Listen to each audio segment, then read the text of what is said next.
ఇలా చూపించడమే మనకి ఓహో ఆహా అని మంచిగా అని అనిపిస్తుంది. తర్వాత తర్వాత పోను పోను పోను పోను చాలా పెద్దదైపోతుంది. ప్రారంభంలో మొదట్లో చాలా బాగుంటుంది, కొంచెమే కదా అని చెప్పి పని నెత్తి మీదకి వేసుకుంటారు. అది పెరిగే కొద్దీ ఇది ఎక్కడికి గోలరా బాబు, ఈ పని ఎందుకు వేసుకున్నాను నెత్తి మీద అని అనిపిస్తుంది. మనస్సు అలాగే చేస్తుంది. ప్రారంభంలో ఇది బాగుందే అని ప్రారంభమైంది, ఏదో ఒకదాంతోనే మానేస్తాను అని చెప్పి కొంతమంది పిల్లలు కొన్ని వ్యసనాలకి లోనైపోతూ ఉంటారు. వాళ్ళని రెచ్చగొట్టేవాళ్ళు, పక్క నుండి పాడు చేసేవాళ్ళు కూడా ఒకటే కదరా ఒక సిగరెట్ ట్రై చేయరా అంటారు.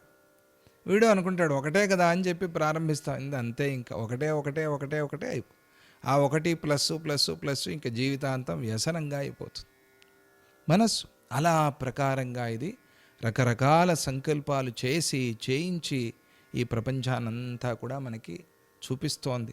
మనం అనుకుంటాం మనస్సు చూపిస్తోంది కదా, అందుకనే ఈ సౌందర్యాన్నంతా చూడగలుగుతున్నాం మనము అని. ఈ సౌందర్యాన్ని చూస్తూ ఉన్నప్పుడు దాంట్లో ఒట్టి సుఖమే కాదండి, దుఃఖం కూడా ఉంది కదా, దాన్ని కూడా మనం గుర్తుపెట్టుకోవాలి. మరి దుఃఖం పోవాలి అని అందరికీ ఉంటుంది కదా. దుఃఖం పోవాలి అని ఉన్నప్పుడు నువ్వు ఆనందం కోసం ప్రయత్నం చేయాలి, సుఖం కోసం ప్రయత్నం చేయకూడదు. ఎందుకు అంటే సుఖములో దుఃఖము కలిసి ఉంటుంది. మరి దానికి నువ్వు ప్రిపేర్డ్గా ఉంటే ఓకే, జై గురుదత్త, ఇంక చెప్పేదేం లేదు. నీకు దుఃఖం పోవాలి అని అంటే నువ్వు ఆనందం కోసం ప్రయత్నం చేయాలి. ఎందుకు అనంటే సుఖం వచ్చింది అంటే దుఃఖం ఉంటుంది, ఉగాది పచ్చడిలాగా అది. సుఖం అంటే దుఃఖం, దుఃఖం అంటే సుఖం, మళ్ళీ దుఃఖంలో కూడా సుఖం ఉంది. అదేమిటి స్వామి దుఃఖంలో సుఖం అంటున్నారు మీరు అని అంటే, ఒకటే ఉదాహరణ.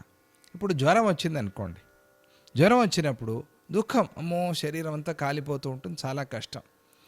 ఆ జ్వరంలోనే ఏదో ఒక పదార్థం సహించింది అనుకోండి, సహించి కొంచెం ఏదో నిద్ర పట్టింది అనుకోండి, సుఖమే కదా. ఆ జ్వరంలో నిద్రపోయి లేచిన తర్వాత అమ్మా కాసేపు విశ్రాంతి వచ్చిందండి, కొంచెం జ్వరం తగ్గినట్టుగా ఉందండి, వింత చూశారా, దుఃఖంలో కూడా సుఖం ఉంది. అలాగే సుఖంలో దుఃఖం కలిసి ఉంటుంది. కొన్నిసార్లు మనం ఉగాది పచ్చడి తిన్నప్పుడు చేదు ఎక్కువగా ఉంటుంది, కొన్నిసార్లు తీపి ఎక్కువగా ఉంటుంది, కొన్నిసార్లు పులుపు ఎక్కువగా ఉంటుంది. మరి కలిపిన వాళ్ళని బట్టో లేకపోతే మన నాలుగట్లా ఉందో దాన్ని బట్టి అలా రుచి మనకి రకరకాలుగా తెలుస్తూ ఉంటుంది, ఒక్కొక్కరికి ఒక్కొక్క రకంగా. కానీ మొత్తానికి మిశ్రణం అయితే ఉంది, రెండిట్లోనూ ఆ కలయిక అనేది అయితే ఉంది. కాబట్టి ఇది పూర్తిగా పోవాలి అంటే నువ్వు ఆనందం వైపు ప్రయాణం చేయాలి. ఆనందం అంటే ఆ పరమాత్మ, ఆనందో బ్రహ్మేతి వ్యజానాత్. ఆ ఆనందం అంటే బ్రహ్మ, ఆ బ్రహ్మని తెలుసుకోవటానికి అంటే నిన్ను నువ్వు తెలుసుకోవటానికి. బ్రహ్మ అంటే నువ్వే తప్ప వేరే కాదు, కాబట్టి దానికోసం ప్రయత్నం చేయాలి. అది మనకి చెప్పేందుకోసం ఇవన్నీ కూడా ఉపదేశం చేస్తున్నారు. తరువాత అట్లా పరిణామం చెంది ఆ మనస్సు ఆ జగత్తులో నానాత్వాన్ని అంటే రకరకాల వస్తువుల్ని మనకి అది చూపెడుతోంది. ఆ వస్తువుల్లోనే అప్పుడు నాకు ఈ వస్తువులు కావాలి, ఈ వస్తువులు వద్దు, ఈ వ్యక్తులు కావాలి, ఈ వ్యక్తులు వద్దు, ఇవన్నీ కూడా వస్తాయి కదా మనస్సులో. అలా ప్రకారంగా ఈ సృష్టినంతా పెంచుతూ ఉండేటువంటిది మనస్సు. సంకల్పమయమే వేదం జగదాభోగి దృశ్యతే నసత్యం నచ మిథ్యైవ స్వప్నజాలమివోత్థితం. మరైతే ఈ ప్రపంచాన్ని ఎలా అర్థం చేసుకోవాలి స్వామి? ఈ మనస్సు సృష్టి చేసిన ఈ ప్రపంచం మనకి తెలిసేది ఎట్లా అని అంటే దాన్ని చాలా స్పష్టంగా చెప్తూ ఉన్నారు.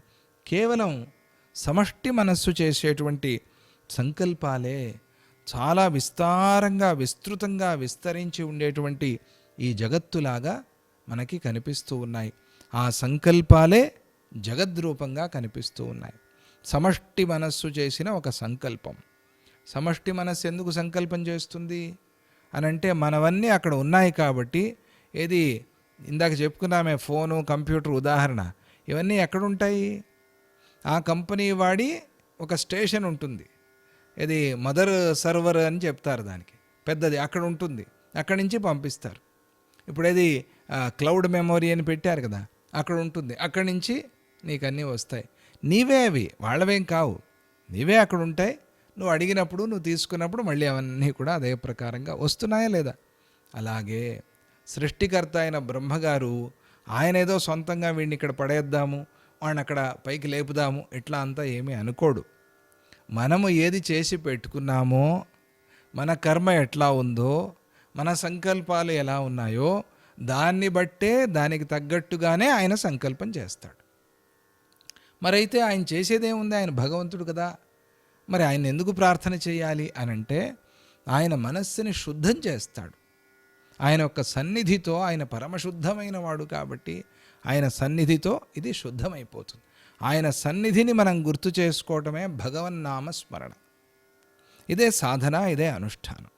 ఎలాగైతే బాగా పాచి కానీ మట్టి కానీ బురద కానీ చేరి ఉన్న నీళ్లల్లో ఒక చిల్లగింజ వేశారనుకోండి, ఏమవుతుంది? అందులో ఉండే మట్టి అంతా కిందకి దిగిపోతుంది. ఏం చేసింది గింజ? ఏమి చేయలే, ఊరికే అక్కడ ఉంది అంతే. తన సన్నిధితో తాను అక్కడ ఉండటంతో ఆ మట్టి ఆ బురదంతా కిందకి దిగిపోయి శుద్ధమైన నీరు పైకి వచ్చింది. పైకి రావటం ఏమిటి? అక్కడే అలాగే దాని స్వరూపాన్ని చూపించింది, అంతే కదా.